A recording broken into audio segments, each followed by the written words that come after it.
Welcome to the Gay Buddhist Forum, where teachers from all schools of Buddhism offer their perspectives on the Dharma and its application in modern times, especially for LGBTQI audiences. These talks are offered freely to the world and made possible by appreciative listeners. If you would like to support our efforts to share the Dharma with underserved audiences, please visit gaybuddhist.org. There you can donate, find a list of upcoming speakers, or enjoy many hundreds of these recorded talks dating back to 1996.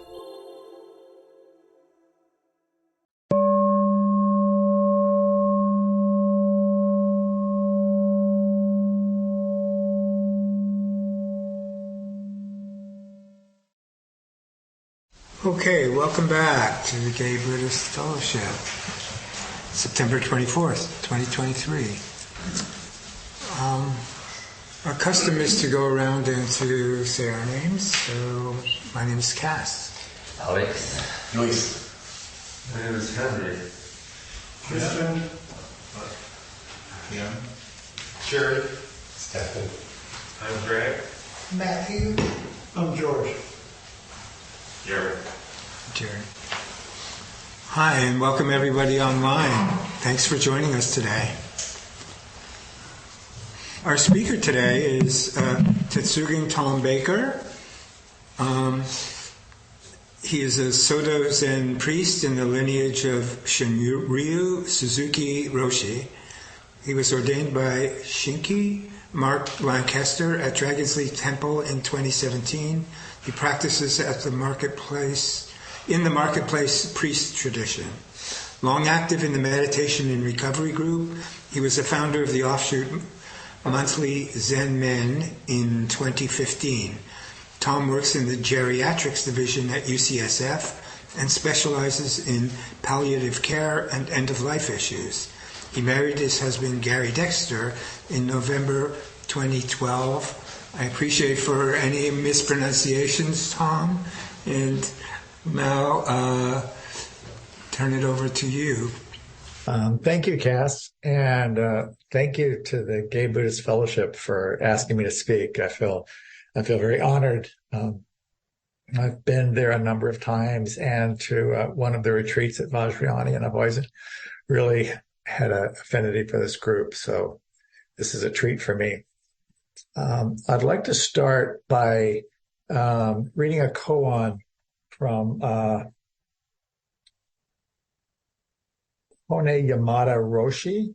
This is from a book he wrote of koans called The Gateless Gate.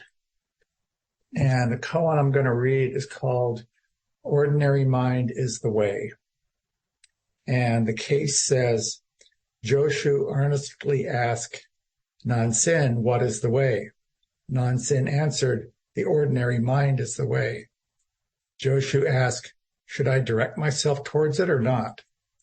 Nansen said, if you try to turn towards it, you go against it. Joshu asked, if I do not turn towards it, how can I know that is the way? Nansen answered, the way does not belong to knowing or not knowing. Knowing is delusion. Not knowing is a blank consciousness. When you have really reached the true way beyond all doubt, you will find it as vast and boundless as the great empty firmament. How can it be talked about on the level of right and wrong? At these words, Joshu was suddenly enlightened. The commentary to this says, Nansen was asked a question by Joshu, and Nansen's base was shattered and melted away. He could not justify himself. Even though Joshu has come to realization, he will have to delve into it for another 30 years before he can realize it fully. And the verse says, the spring flowers, the moon in autumn, the cool breezes of summer, the winter's snow. If idle concerns do not cloud the mind, this is man's happiest season. So Yamada Roshi was Robert Aiken's teacher, who wrote Mind of Clover, which was a book on the precepts that I studied when I was studying for my initial Jukai with Mark Lancaster.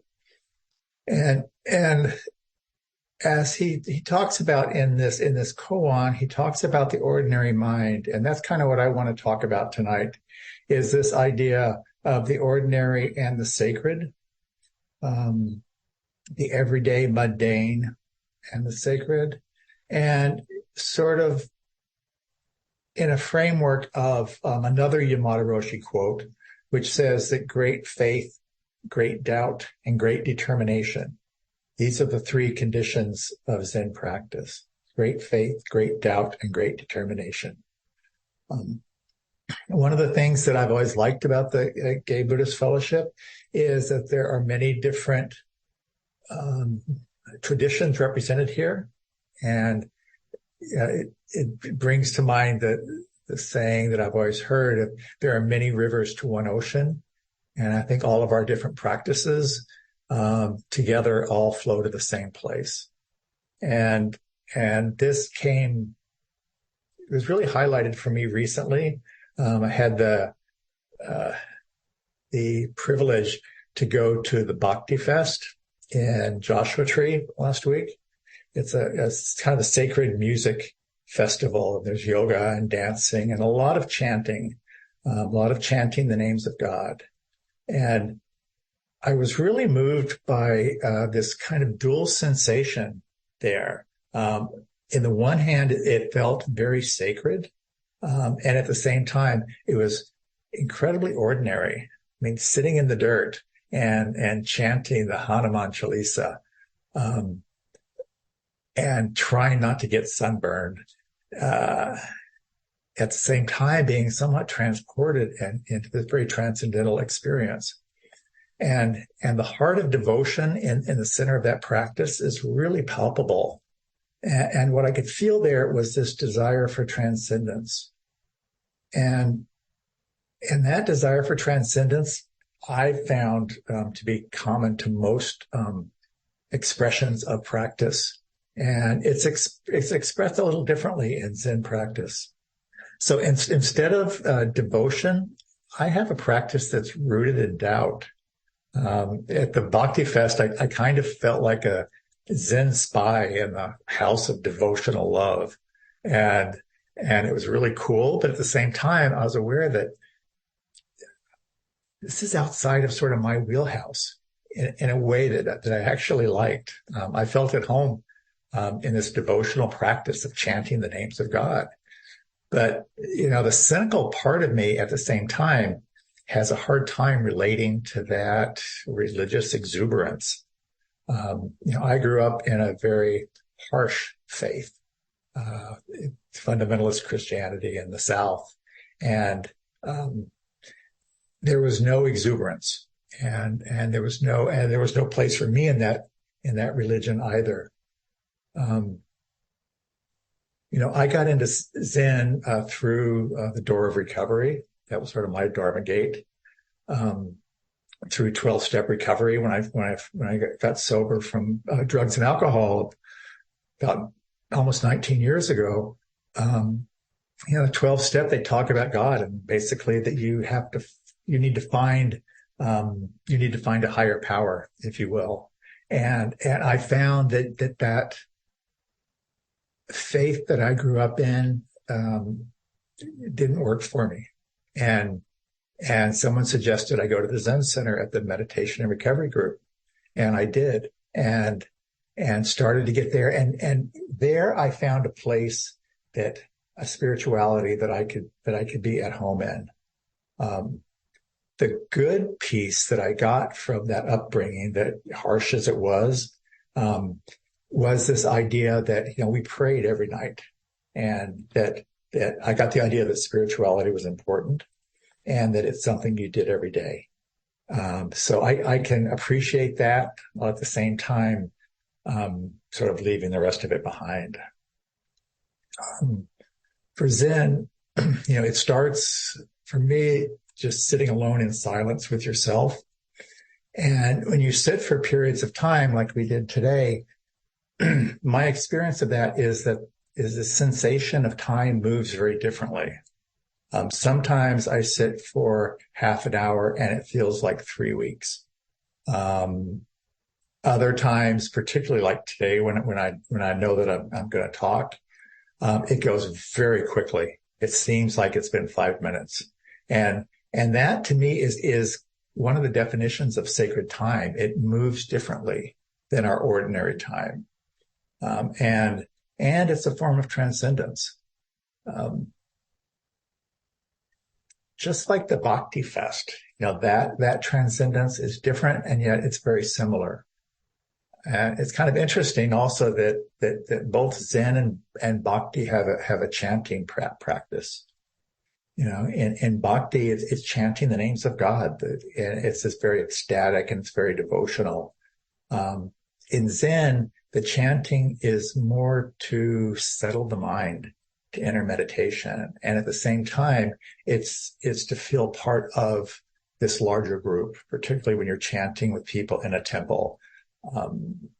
It's connection, and that's very similar to Bhakti. In Zen, we talk a lot about emptiness, and that emptiness, as I understand it, is, empty of an essential unchanging nature. And another way to say emptiness is interconnectedness. I don't have an unchanging eternal soul, if you will, but what I do have is this current being that has been created and developed by my interactions with everyone I've ever interacted with, past, present, and will be in the future. They talk about the web of Indra, which is every one of us is reflected back on every other one of us. And it talks about this intimate connection between us. And it's a different way of experiencing that interconnectedness of the Bhakti practice. And I found that both of these practices, the Zen and the Bhakti, are deeply rooted in the idea of sangha, and ways of developing sangha. So I want to go back for just a second and talk a little bit more about this Yamada Roshi quote that I talked about: great faith, great doubt, and great determination. I've been practicing with this a lot over the last year, particularly with the idea of great doubt.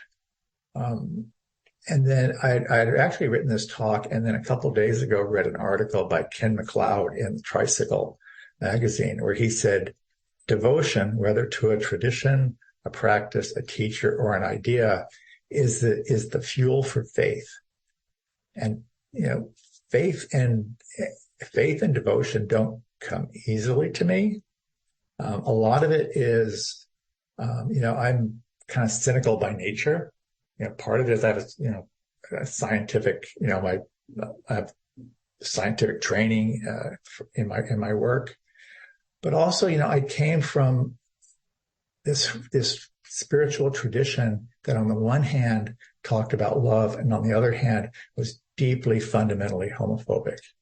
And I became cynical, as an early child. So, what I was taught was to have belief. There's one true way. Your job is to follow it. Your job is not to think. Your job is not to question it. Your job is to obey. Learn it and obey it. And MacLeod talks about belief. He says it's a closed system in which everything is explained. The mystery of life is dismissed. New ideas, perspectives, and approaches to life cannot enter, and certain questions can never be asked. And he compares that to faith, which is an openness and a willingness to receive whatever arises, to embrace sensation, feeling, thought, and allow our experiences to challenge our assumptions. There's no fundamental or eternal truths, and some things cannot be explained. They can only be experienced. The willingness to open to whatever arises is what he calls faith. So this great faith that Yamada Roshi talked about, in my mind, it's a great willingness to engage in this process. And you see that faith in Bhakti, chanting the names of God, and you also see it in a room full of Zen meditators. People that are any meditators, people that are showing up and are willing to engage in this process. At the same time, doubt is really important to me in this practice. It's a matter of practicing as if nothing will happen. They talk about no gaining ideas. The way this shows up for me is to be skeptical of everything, question everything, be skeptical of teachers. Everything that comes up, I put through the filter of, does this ring true for me? It's okay to question. The Buddha said, basically, don't trust me, see for yourself. Here's a set of actions. Here's a plan. Try it out. See if it works. When I first started studying with my teacher, Mark Lancaster, he said, you might want to try this out for a couple of years. And if your life is not any better, maybe this isn't for you. Maybe you want to try something else. And part of this whole process of studying and going through Jukai, which is our initial lay vows, it's a matter of kind of Trungpa Rinpoche talks about being in the spiritual supermarket. And it's like, hey, you can look at this and you can look at this and try this and try this. But when you're ready to check out, that's what Jukai is for the Zen practice. While that doubt is very healthy and essential, it's also one of the 5 hindrances. Self-doubt can be paralyzing. And doubt appeals to me because it tells me there's no one right way. It tells me to continue practice with this, see where it goes. If it doesn't seem to be working, try something different, So the benefit of that is that I can go to Bhakti and completely give myself to the chanting. I'm drawn to these expressions of spiritual longing. I love seeing how other people are experiencing this, and this thing that we're all doing, this desire for transcendence. A lot of people in various traditions have written about faith and doubt. I'll just share a couple of these with you. One is from Barbara O'Brien. She says, faith and doubt are supposed to be opposites, but the sensei says, if we have no faith, we have no doubt. True faith requires true doubt.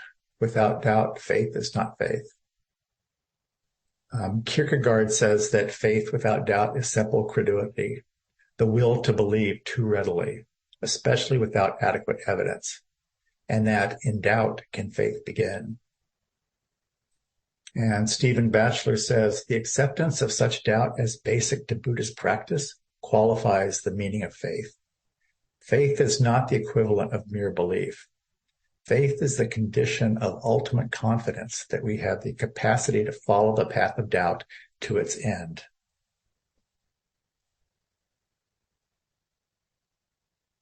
As Suzuki Roshi talks about, beginner's mind and the don't know mind.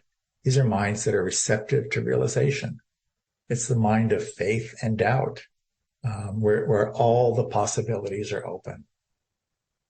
And then the great determination piece, this practice, it does take effort, and it takes right effort pointed in the right direction.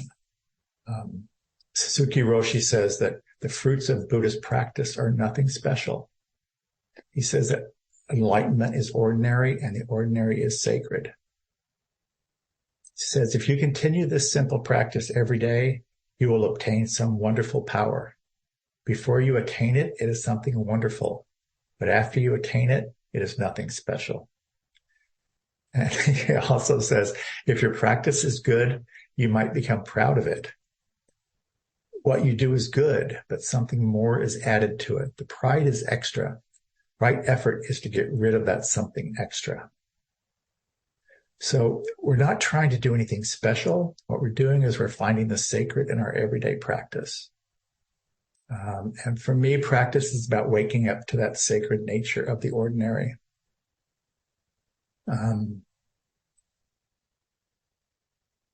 I see this in my work a lot, dealing with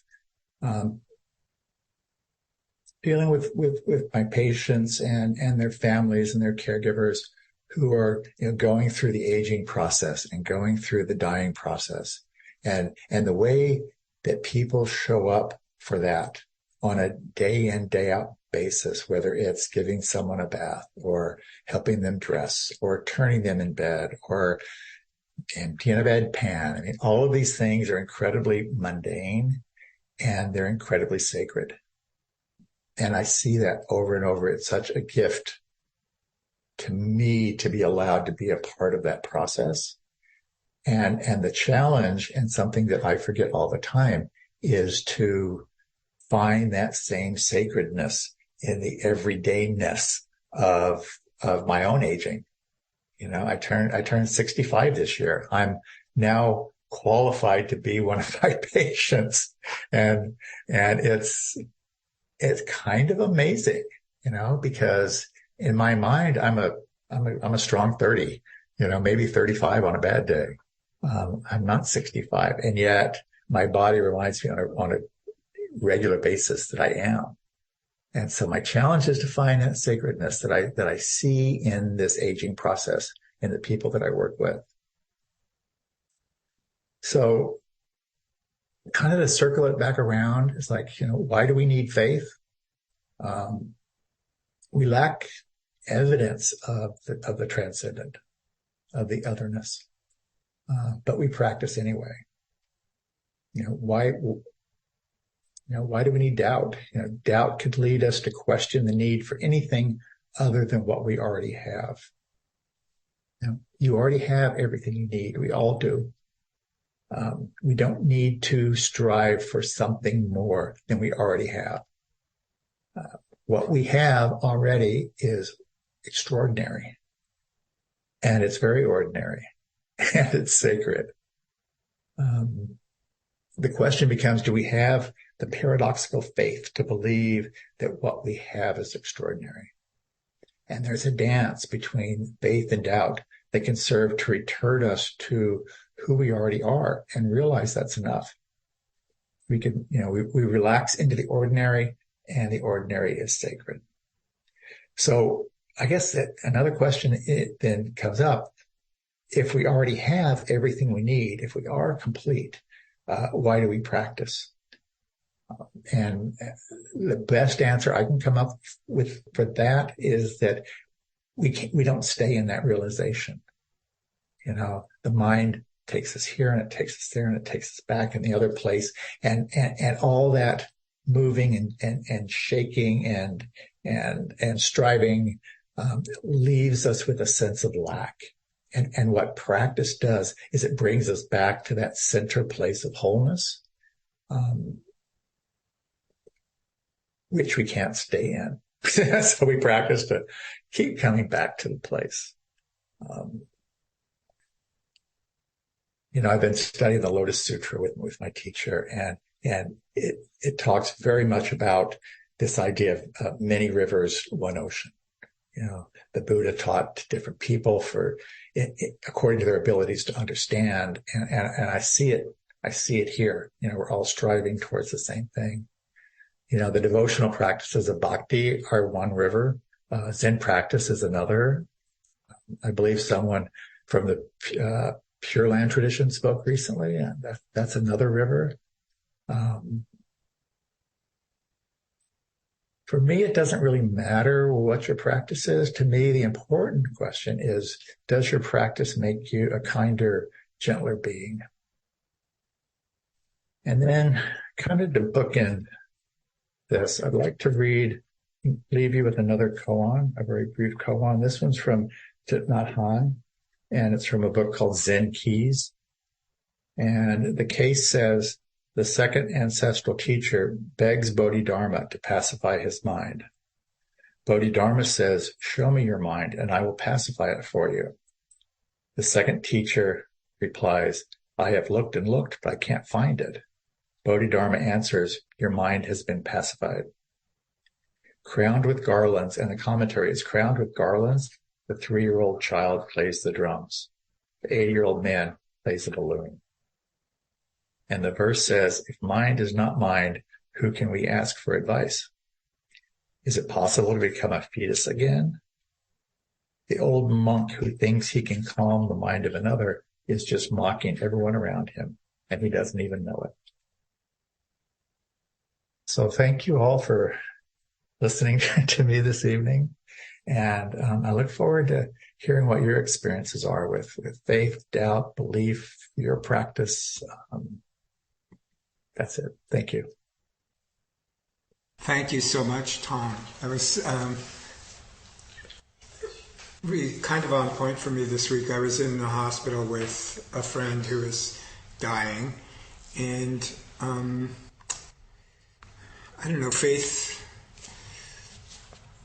I'm not sure where faith entered into it. It seems like faith can be kind of situational that way. It's like, oh, you reach for it in moments of crisis, and like I have a woman friend who feels like the only time she believes in the patriarchy is when she's on a plane.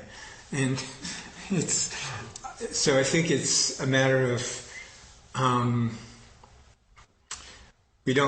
I don't pay attention to it really until moments of crisis. So in this, and it felt like in the room, I guess I'd like to maybe take advantage of your expertise here. And it was like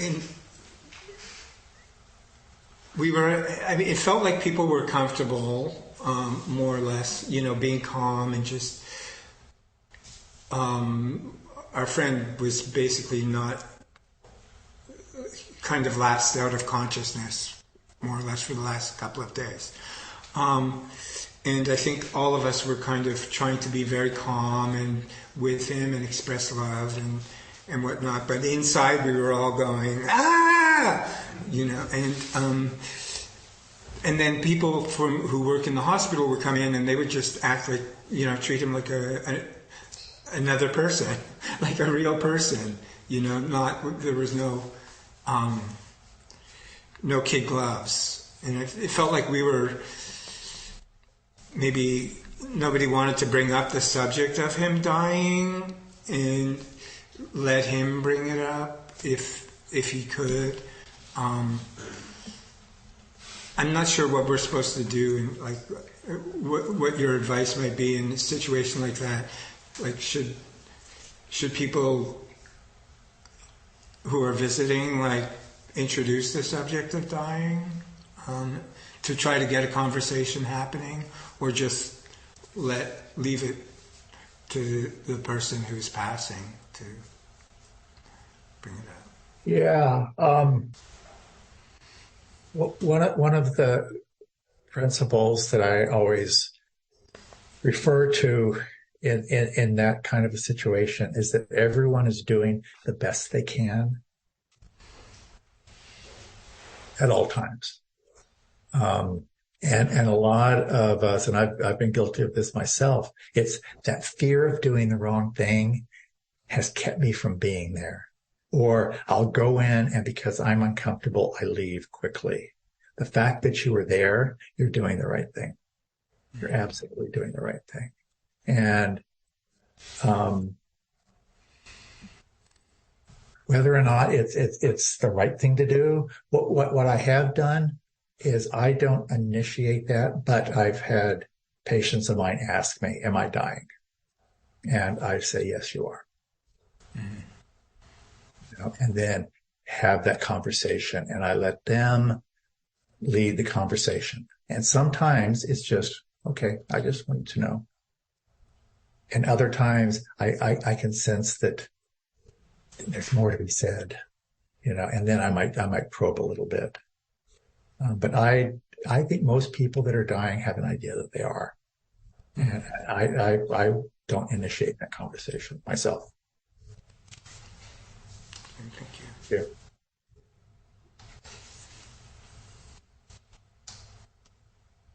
Or you can use the hands up feature if you'd like, or raise your hand in the room or just start talking. Hi, thanks for your talk. I have a children little book that has like 100 little talks or little reflections, and I read one every night. And I've been doing it for a few years, and I always see something different or hear something different. But one thing she talks about a lot is being curious, not judging what comes up, but just looking at it and saying, oh, yeah, that's interesting. I wonder what that's about. Could you say something about maybe the difference between doubt and curiosity? Yeah, that's a good question. I guess I would say that the mind that is closed to doubt is probably closed to curiosity. I think that desire to understand or be open to new experiences, I think those both come from the same place.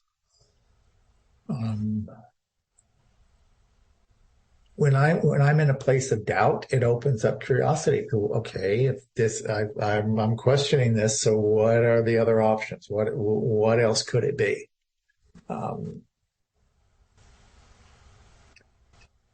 So yeah, I like that. That definition of faith as being open to what happens, I think, is what Pema Chodron is talking about. Just there's a story I read recently about someone a woman asked about what is what is, how do I practice? And they said, well, just go sit in a chair in the middle of a room and just sit there quietly and see who shows up.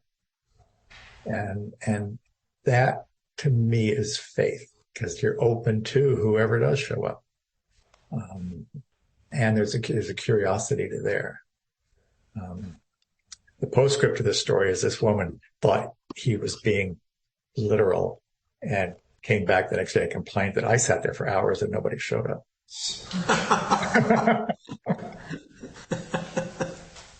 So I think we have to be careful about how literal we are with things.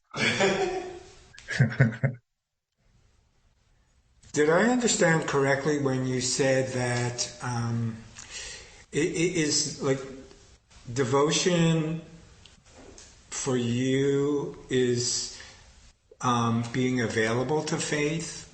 Is that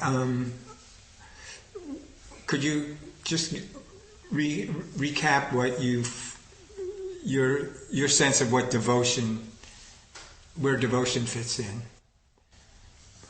Into my practice, it doesn't much, frankly. And that's what contrasted with the devotion that I saw in Bhakti, because there's an emotionalism that I don't feel in my practice. And for me, doubt is what takes its place. Uh-huh. Doubt is what keeps me engaged. I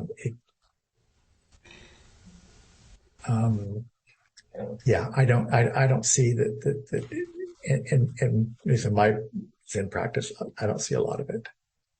A lot of devotion, other than, and it's not emotive and it's not expressive, other than a devotion to this practice, to continue to come back to the mat. So I guess there is an element of devotion there.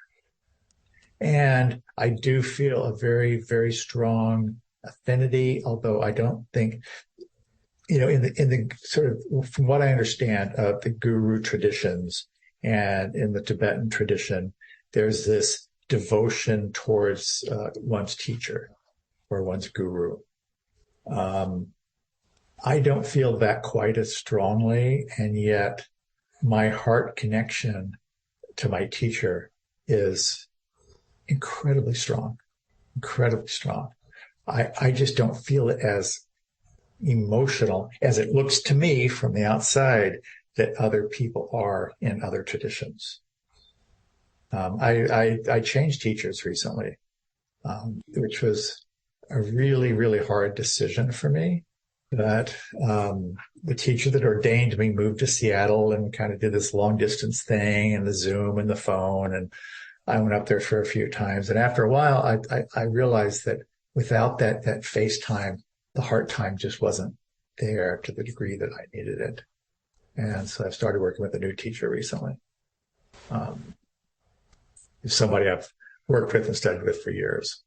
So even though I'm a Zen priest, I see myself as a Zen student much more than a priest. I'm still trying to figure out what a priest is.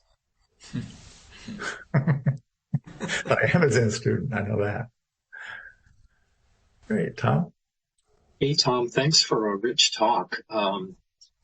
Sometimes I sit here in silence because I'm digesting so much great information. But I really appreciate the way you contrasted Bhakti and Zen through that lens of faith, doubt, and determination. Can you say a little bit more about determination? Because, when you said Zen, in Zen meditation, it involves no agenda or goal or belief that something extraordinary should happen. So, other than, okay, just stick at it for several years and see what happens. What does determination look like in Zen and maybe even in Bhakti? Great question, Tom. Well, part of it is the Eightfold Path and sort of this prescription, this recipe for living that the Buddha laid out. In my experience, my life has grown immeasurably better. And it's kind of one of those Zen paradoxes. They seem to like to do this kind of Zen sleight of hand of, saying it's this, and it's not this at the same time. It's the mind of knowing and the mind of not knowing, and it's both and neither. And part of that, I think, is to get us beyond this idea of these fixed ideas, that keeps us in this rigid ideology. So it keeps us in a place of doubt. But to stay there and to keep coming back to it, it takes determination. I mean, you have to want to do this. And even though we're told not to have a gaining idea when we sit, the fact of the matter is we sit because it does good things for us. And it's almost like, okay, don't tell anybody what the secret sauce is. You know what I mean? It's like, yeah, this does things to your nervous system. It does things to your blood pressure. It rewires your brain. Your brain has its capacity for neuroplasticity, and meditation and practice changes you on a physiological level, as well as on a social level and an emotional level and everything else. So having a belief in that process, because of my experience with it, keeps me coming back.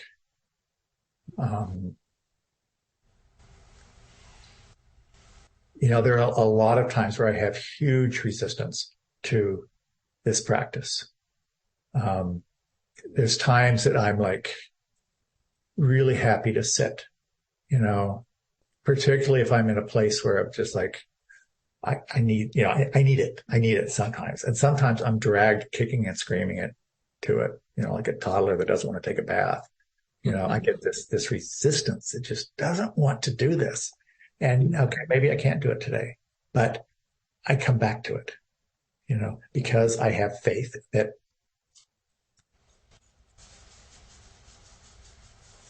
I have faith and a willingness And I guess that's where the determination comes from, is willingness to experience this. And yeah, I think that's it. Yeah. Thank you. Thank you. In fact, your explanation reminds me of hearing a teacher talk about, there's the diagnosis, there is suffering, there's the prescription, the Eightfold Path, but, we need to be willing to take the medicine over and over and over, and yeah, you've reminded me that's sort of the lens we can see it through. Thank you. Right. Thank you. And, there's, and I know this from my recovery work, where it becomes really rich and meaningful and rewarding is when you can turn around and be of service to other people. That's one of the fundamentals of recovery is you recover by helping other people to recover. And that being of service is kind of where practice takes you, and it makes your life richer and more meaningful, even though we're not sitting for any reason. Thanks, Tom. Well, I guess if there are no further questions, thank you so much, Tom. Dave? One quick question. Yeah, please. As an amateur poet, I love when Dharma teachers bring in poems to illustrate their points. What was the name of that last poem you shared with Thich Nhat Hanh? Is there a name or a phrase that I could look it up? Yeah, it's from a book called Zen Keys. Okay. And in the back of it, he has a number of koans, and this is number 8. Okay. Thank you. Sure. Great.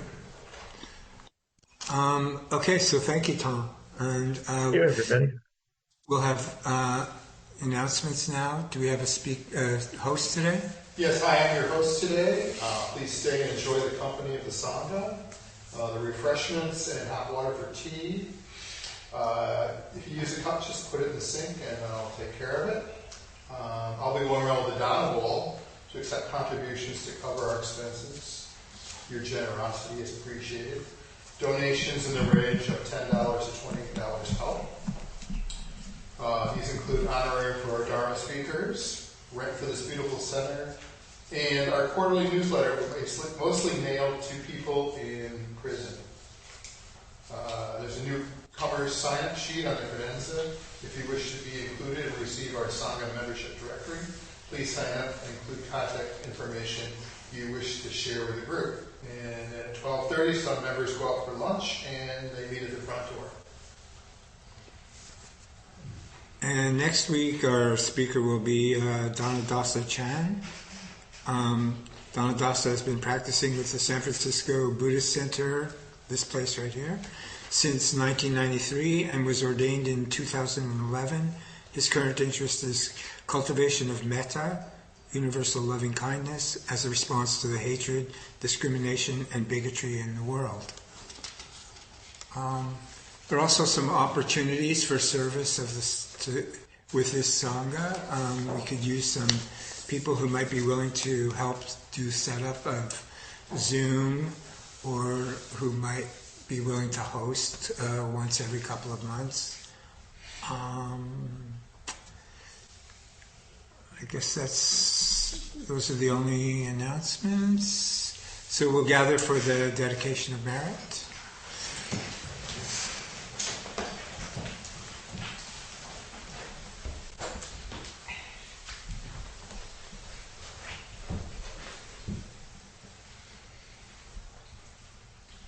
By the power and truth of this practice, may all beings have happiness and the causes of happiness.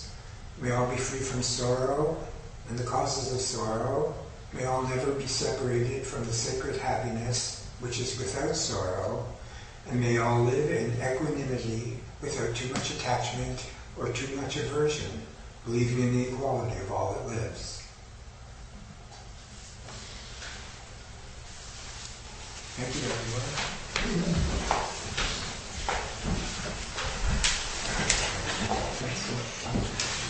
Thanks, Jess. Thank you very much, Tom. My pleasure.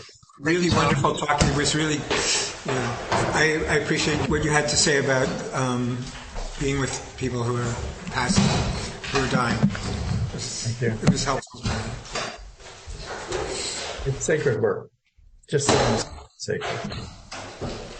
It was amazing to see the people in the hospital though come in and act like, not change the way they behave towards. Just they were kind and they were sensitive, but they, we're here. We've got something to do, and you're here, and it was, one of my aha moments was this is years ago, back to sort of the height of the AIDS crisis, and sitting with my best friend who was dying. It was his last day, and his lover was on one side and I was on the other side, and we're holding his hands, and this nurse came bustling in to check his vital signs and everything, and I actually took her aside and I'm like, stop, just leave us alone. And even though I had been through my own training, it hadn't occurred to me at that time how invasive that is and how inappropriate it is. And luckily she's like, oh, okay, and stopped, and then left us alone, and then he passed, and then we stayed there for probably another 4 hours, and then they let us, bathe him and change clothes. And, very, very meaningful, very meaningful. But yeah, the hospital is not geared towards respecting that. You have to ask for it, unfortunately. No, I didn't mean to say that they were doing anything inappropriate. Oh. I thought I was admiring that they were not like sitting back and afraid to say anything, like kind of the way we were. They were just like, oh, Mr. Smith, time for your, we're going to clean you now, and, it was, and talk to him, and it wasn't, they weren't, no, I was admiring the way they were with him. Okay, good. Cass, I took a course on, like an evening class on vigiling. And it was really helpful when my mom died in April, because a couple of the things I employed were to, put a sign up on the door that I printed out, just reminding people, and maybe no phones, or, whatever you think is appropriate. I also put a little electric candle outside her door, and I had those inside. And then I had, soft music playing that I thought would be soothing to her, but also like an audible cue for people, like, no, this is a sacred space, don't just come in here and bustle about. And it really changed the energy of the whole situation. It was really beautiful. Interesting. I love that. Yeah, it's wonderful. Yeah, and I even on the sign it said vigil in process, and then please know this, there were some that are encouraging. It wasn't a list of don'ts, like be respectful, be present, take calls outside, things like that. So, it's good. Nice. Well, thank you so much. Enjoy the rest of your time in Palm Springs. Thank you. Now we're driving back. Uh-oh. Yeah. Okay. Thank you, Tom. Sure. My pleasure. Nice to see you. Thank you for listening to the Gay Buddhist Forum. If you would like to hear several new talks per month and be notified of upcoming speakers so you can participate live, please subscribe to this podcast, like us on Facebook, and join our mailing list by visiting gaybuddhist.org.